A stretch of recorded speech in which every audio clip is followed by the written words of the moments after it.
Hello, good morning dear students. Once again welcome back to the subject mechanics of structure. From yesterday we have started numericals on the basis of plane lamina.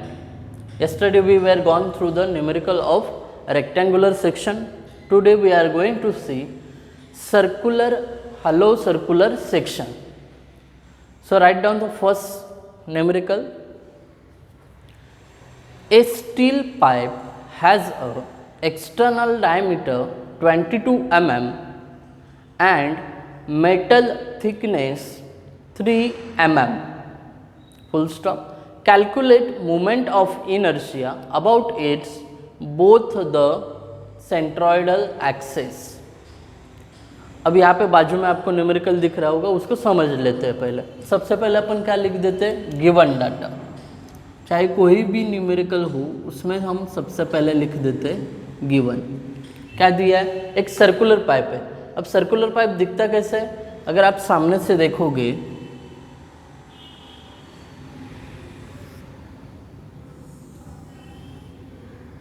ये देखिए, इसको मान लीजिए ये circle है.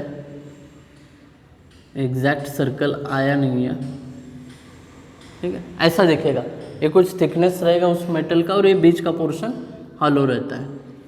तो इसमें क्या दिया है? इसका जो थिकनेस है ये कितना है? 3 mm. ओके. और इसका डायमीटर, एक्सटर्नल डायमीटर मतलब इसको मैं कैपिटल डी बोलता हूँ. कितना है? 22 mm.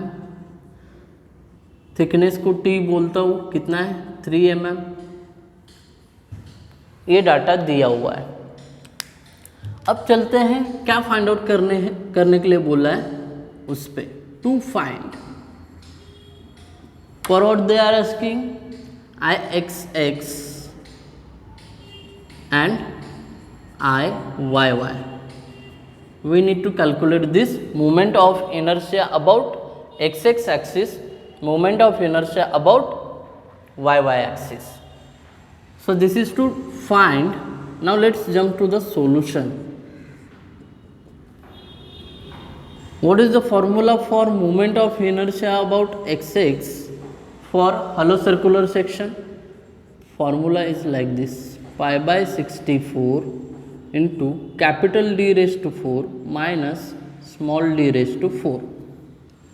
अब यहाँ पे हलो सर्कुलर सेक्शन के लिए Ixx और Iyy दोनों सेम ही रहते हैं, इसलिए फॉर्मूला एक ही आएगा.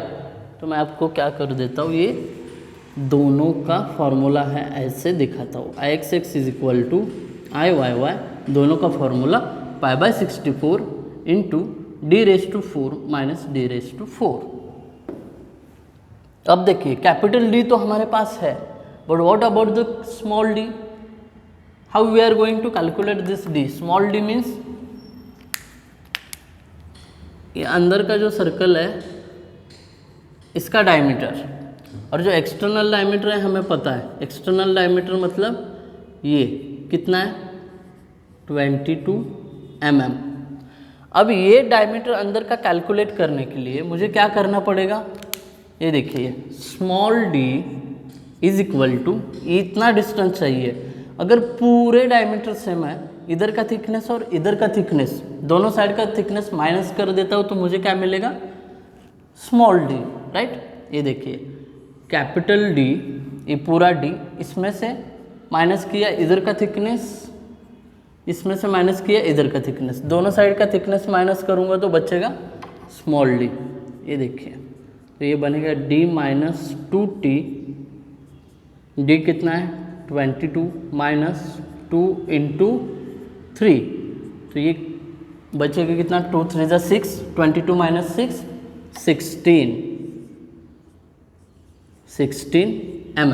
तो हमें स्मॉल डी भी मिल गया. अब आराम से हम क्या कर सकते हैं, इस फॉर्मूला में वैल्यू पुट कर सकते हैं और निकाल सकते हैं. तो चलिए पुट कर देते हैं values. Ixx is equal to Iyy is equal to pi by 64, capital D का value 22 raise to 4 minus small D का वैल्यू 16 रेस टू 4.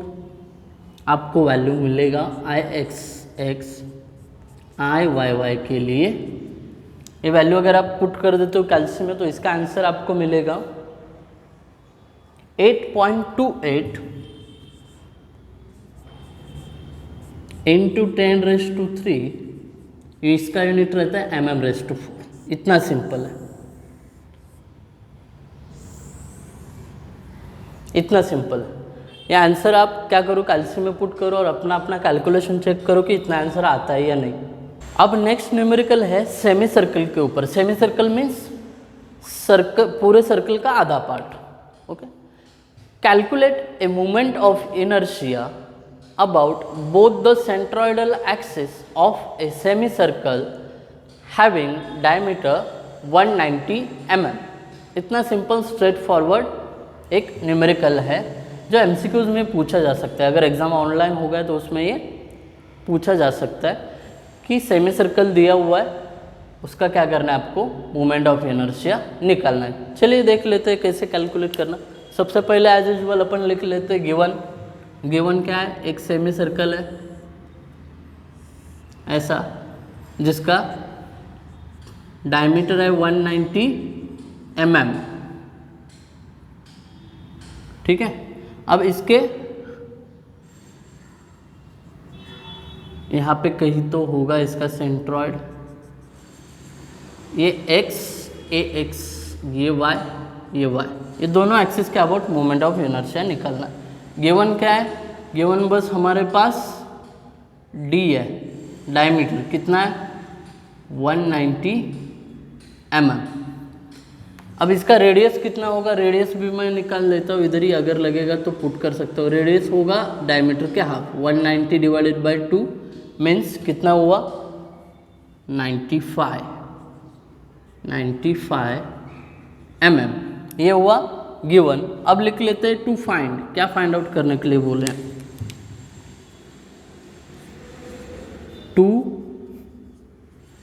फाइंड, क्या फाइंड आउट करने के लिए बोले, Ix और Iyy, Ix और Iyy। तो चलिए अपन चलते हैं सीधा सॉल्यूशन पे, देख लेते हैं कि इसका सॉल्यूशन क्या रहेगा। एकदम सिंपल रहेगा सॉल्यूशन, इसमें ज़्यादा कोई रॉकेट साइंस वाली बात है नहीं, बस आपको फॉर्मूलीज याद रहनी चाहिए। क्या है फॉर्मूला Ix के लिए, Ix के लिए है 0.11 r⁴। That's it. आपको बस यहाँ पे r की वैल्यू पुट करनी है। चलिए कर लेते हैं, ये r निकाल के रखा है मैंने इधर, 0.11 इंटू r की वैल्यू 95, उसका पावर 4 कर दीजिए इसको कैलसी में पुट, आपको आंसर मिलेगा इसके लिए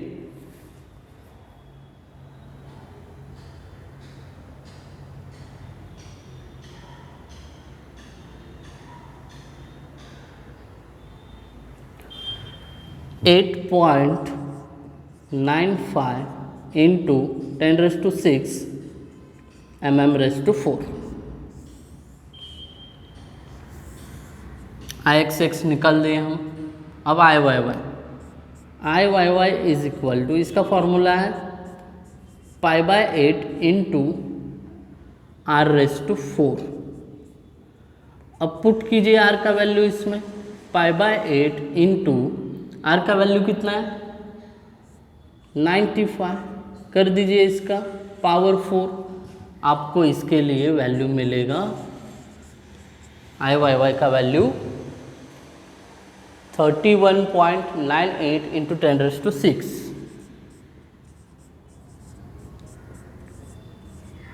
इसका unit mm⁻⁴। So this are the two answers for this numericals. बाकी प्लेन लैमिनास है उनके लिए भी सेम, हमने न्यूमेरिकल रेक्टेंगल का देखा, सर्कल का देखा, हलो सर्कल का देखा, सेमी सर्कल का देखा। बाकी कोई भी प्लेन लैमिनर रहेगा तो बस उसके फॉर्मूलीज याद रखो, अपने आप आपको आंसर्स मिलते जाएंगे। आई होप आपको ये समझ में आया होगा। अगर कुछ क्वेरी रहेगी don't forget to comment. Thank you guys for watching video. Thank you so much.